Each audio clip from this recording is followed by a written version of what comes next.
Subscribe and hit the bell icon to never miss an update from eTimes TV. TV का content उसकी हम बात करें तो आप जो परोसोगे वो ऑडियंस देखेगी।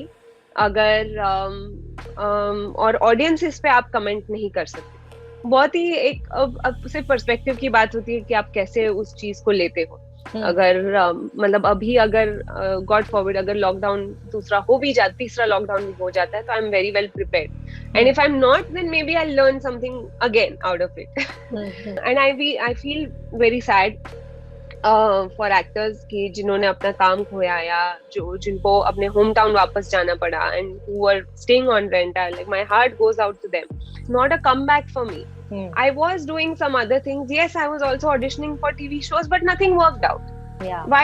What's the harm in saying that? Yeah. Maybe the monies did not work out. Maybe they didn't find me suitable enough for the character. Maybe they had someone better. Isha, welcome to eTimes TV. How are you? Thank you. I'm very well, and I'm just fit and fine and healthy now. So yeah, I'm just happy. Yeah. And as you said कि आप अभी भी auditions देते हो and you don't mind giving auditions. Yeah. But हमने काफी बार सुना है actors से कि जब actors काफी साल बिता देते हैं industry में, they don't like to give auditions and all, and it's okay, it's fine. But आपको क्यों लगता है इस time पे भी audition देना बहुत important है? क्योंकि मुझे एक तो ये बात मुझे समझ में नहीं आती कि एक पर्टिकुलर टाइम के बाद आप क्या ही बन जाते हैं कि you have the right to say no to the person for giving an audition who is going to hire you for their story, for their script, for their character, their vision. वो ये show it is my show but it's not my vision. मैं एक vision को follow कर रही हूँ जी। तो for example अगर जमा सर को देखना है कि कौन से एक्टर को हम कास्ट करना चाहते हैं, तो अगर उनको चॉइसेस चाहिए, जैसे हमें भी normal day to day life में we want choices to be we can't, no salesman can tell us that नहीं यही चीज है। अगर आप हम नहीं लेते हैं। अगर ऐसा कोई बोलता है कि एक ही चीज आपके पास अवेलेबल है तो नहीं लेते हैं हम। आई am not comparing but I am just giving you an example कि एज गुड एज दैट कि कैरेक्टर को किसी ने अगर विजुअलाइज किया है तो उसमें कोई खामी नहीं है, अगर कोई खोट नहीं है। अगर आप ये पूछते हैं कि can you just do one scene for me, मतलब मैंने कई बार इतना भी सुना है कि बड़े बड़े actors they give auditions for films also, for Hollywood projects also, and so many actors have been auditioned. So why not? और एज एन एक्टर अगर मैं उसका ब्राइट साइड देखूं तो मुझे पहले ही ऑडिशन स्क्रिप्ट में पता चल गया कि इसके डायलॉग्स कैसे होने वाले हैं.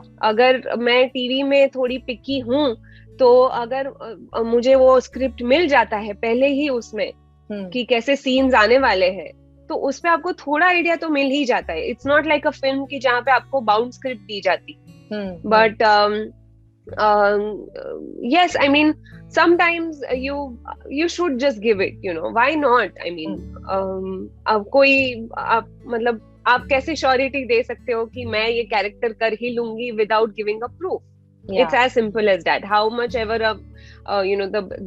you must be the best actor in the industry, but वो कैरेक्टर के लिए कौन ज्यादा फिट हो रहा है? तो अगर आप ऑडिशंस देना बंद कर देते हो, दैट मीन्स कि आप एक ही कैटेगरी में चले गए हो. That means that you are somewhere afraid कि मेरा ऑडिशन देख के शायद सामने वाला मना कर देगा. यू आर अफ्रेड कि मुझसे कोई बेटर होगा.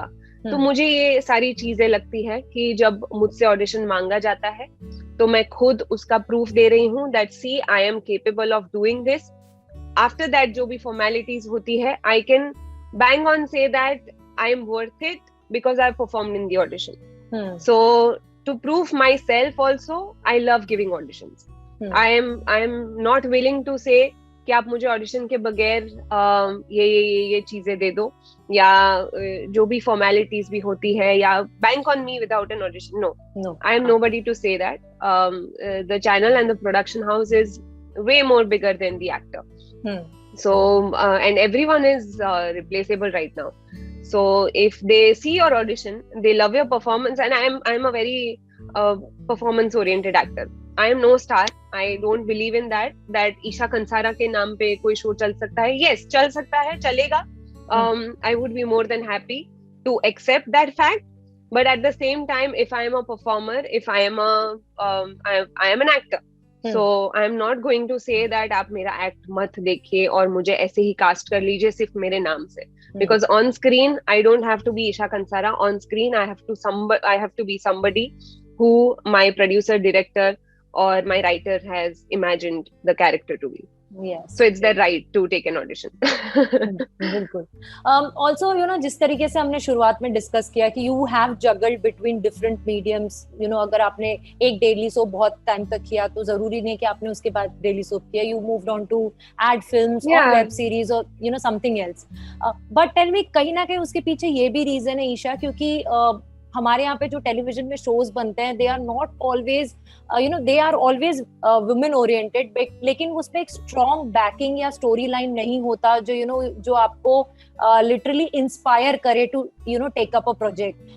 काफी बार ऐसा एक फॉर्मूला हिट हो गया तो उसको रिपीट करते हैं, या फिर काफी बार ये भी होता है कि वो किचन पॉलिटिक्स के अराउंड ही हो जाता है वो.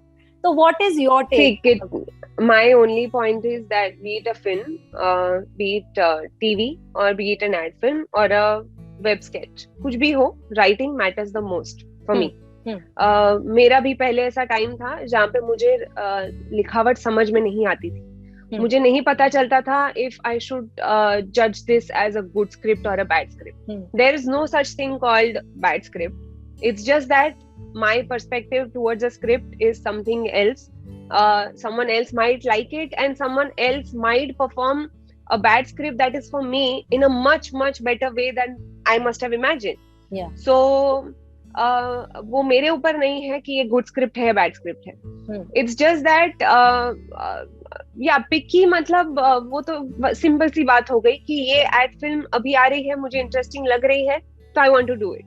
ये गुजराती फिल्म कुछ आ रही है, अच्छा इंटरेस्टिंग पार्ट है, एज एन एक्टर ये मैंने कभी नहीं किया है या इन लोगों के साथ काम नहीं किया, तो मुझे करना है, तो मैंने वो ले लिया. और टीवी में यही हो गया. टीवी में फ्रैंकली सी whenever we say that I was on a break, no, that's wrong.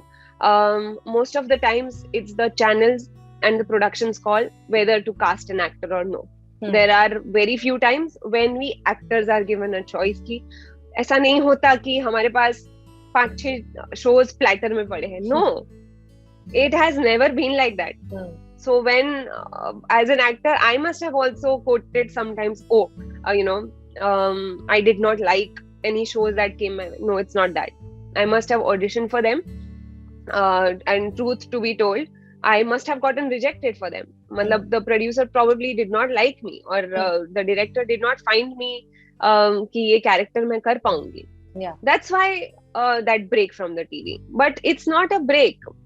Why I keep saying that it's not a comeback for me. I was doing some other things. Yes, I was also auditioning for TV shows, but nothing worked out. Yeah. Why? What's the harm in saying that? Yeah. Maybe the monies did not work out. Maybe they didn't find me suitable enough for the character. Maybe they had someone better in all the terms wise. So it's okay. I mean, and TV का content उसकी हम बात करें तो सी आप जो परोसोगे वो audience देखेगी. अगर और audience इस पे आप comment नहीं कर सकते कि आपका ऑडियंस कैसा है, because every person is different, so you can't, there is no formula to give a hit for any TV और फिल्म और वेब शो, कुछ भी हो जाए.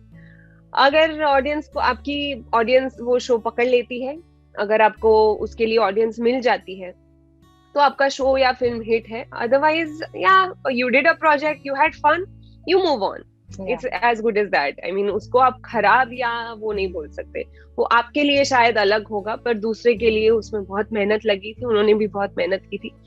So it's I'll might as well be honest to myself rather than saying that I was on a break and I did not find any attractive shows around. No, I was giving auditions for show, but it did not work out, and everything fell into place. And I've always been grateful for whatever that has come in my way. चाहे वो films हो, अगर मुझे TV में मेरा कुछ नहीं हो रहा था, तो मैंने इसकी other options I explored where it worked out very well for me, and then I again just got back.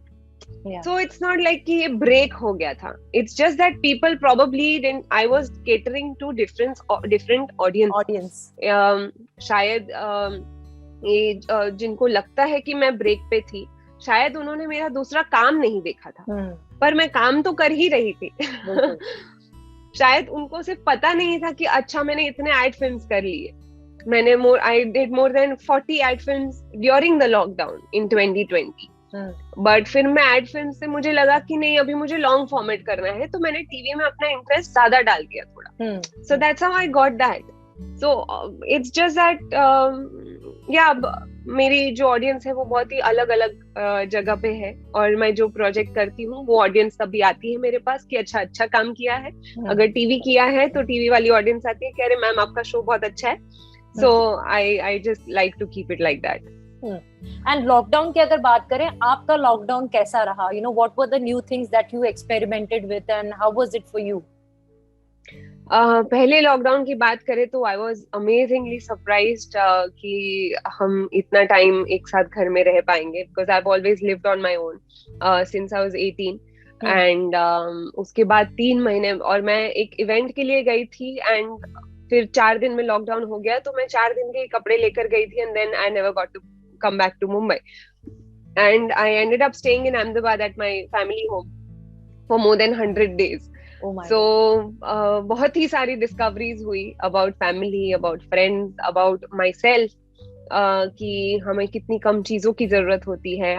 I wrote a post, I remember, and it was a very eye-opening one and a very overwhelming one that I could not believe कि कुछ चीजें जो आपके साथ होती है वो कितनी अच्छी होती है, और आप फिर उसको आप 2 तरीके से ले सकते हो कि अरे मैं घर पे बैठ के रह गई, या तो मैं घर पे बैठ के रह गई and now I know that how I need to keep a work life balance. पहले मैं बहुत ही वर्कहॉलिक थी. I only used to work and I never paid attention to my family और फ्रेंड्स और anybody when it came to work. So last lockdown में वो चीज मैंने बहुत ही अच्छे तरीके से सीख ली कि हाउ टू मेंटेन दैट. अगर मेरे पास काम नहीं भी है तो मैं खुश रहना जानती हूँ. अगर मेरे पास काम है तो उसके साथ मैं अपनी फैमिली और अपने फ्रेंड्स को कैसे खुश रख पाती हूँ वो भी मैं जानती हूँ. तो that was the biggest discovery of my lockdown. ये सेकेंड लॉकडाउन की अगर हम बात करें तो उसमें मैं खुद कोविड से I was affected, and so but for that time obviously we all knew somewhere that lockdown was going to happen, and I had decided this time I'm not going to Ahmedabad, knowing that lockdown hone wala hai ki main because I wanted to stay alone. I wanted to see again, discover myself. मुझे पता था मैं family के पास चली जाती तो again I would have been much more comfortable. But I rather wanted to be alone. But उसमें unluckily मुझे COVID हो गया. But fortunately I was healthy enough to recover from that, and I have some amazing family and friends who were sending me food, who were sending me a lot of treats and everything, and obviously I had a lot of time, so I discovered my hobbies all over again. And yeah, so बहुत ही एक अब सिर्फ perspective की बात होती है कि आप कैसे उस चीज को लेते हो. अगर मतलब अभी अगर गॉड फॉरवर्ड अगर लॉकडाउन दूसरा हो भी जाता, तीसरा लॉकडाउन भी हो जाता है, तो I am very well prepared, and if I am not then may be I learn something again out of it. So मेरे लिए लॉकडाउन काफी लर्निंग एक्सपीरियंस था. लेकिन काफी सारे एक्टर्स के लिए, जैसे आपने बोला कि काफी सारे एक्टर्स ने ये भी बोला कि उन्होंने अपने आप को रिडिस्कवर किया, काफी लोगों के लिए बहुत चैलेंजिंग टाइम्स भी रहा, बिकॉज फाइनेंशियली काफी लोगों ने प्रॉब्लम्स फेस किए, इमोशनली प्रॉब्लम्स फेस किए, mentally they were not stable, and you know mental health के बारे में बहुत सारी चर्चा हुई, बहुत सारी बातें हुई, specially during the lockdown. How was it for you? कभी आपके अंदर वो इनसिक्योरिटी आई कि you know I am not working, या फिर काम उस तरीके से नहीं चल रहा है, वो फाइनेंशियल साइकिल चलता रहेगा कि नहीं? कभी वो thought did it come across? Of course आता है, बहुत ही आता है कि वो अभी सेविंग्स खत्म होने वाली है, अभी अगर व्हाट इफ 3 महीने में लोग मुझे भूल गए तो, व्हाट इफ क्योंकि कोविड के बाद सबका पे कम हो गया था, हाँ. तो वो भी एक डर था कि कहीं हमारा पे साइकिल जो था वो कम ना हो जाए। तो सब तरह का डर था मन में। बट मैं इसीलिए मैं और ज्यादा मेहनत करने लगी। तभी during the last lockdown in 2020 TV serials तो काफी हॉल्ट पे चले गए थे, सब रिपीट। हाँ, but ad films were on a roll, so I started doing that. और मेरा उसमें 1 साल कहाँ निकल गया। I started working for peanuts amount of money, but I didn't mind that because I was working. अगर मैं नहीं तो कोई तो और तो करने ही वाला था जी। So might as well I make the best out of that opportunity. And I feel very sad for actors कि जिन्होंने अपना काम खोया या जिनको अपने होम टाउन वापस जाना पड़ा, and who were staying on rent. Like my heart goes out to them.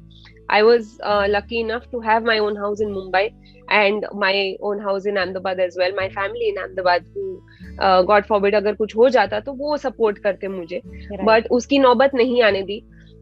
क्योंकि सॉरी, आई मेड श्योर कि अगर चाहे मैं कम पैसे में भी काम कर रही हूँ पर उसका फ्रीक्वेंसी बढ़ा दूं, सो दैट उस हिसाब से मैं प्लानिंग करने लगूं। और जैसे ही फिर वापस लोगों को पता चलेगा कि Esha Kansara is back in town and और she started doing ad films, तो उस हिसाब से फिर आप अपना थोड़ा और बढ़ा सकते हैं। Once you start getting seen on screen, people will start realizing that yeah, she's back and she's good, she's still good.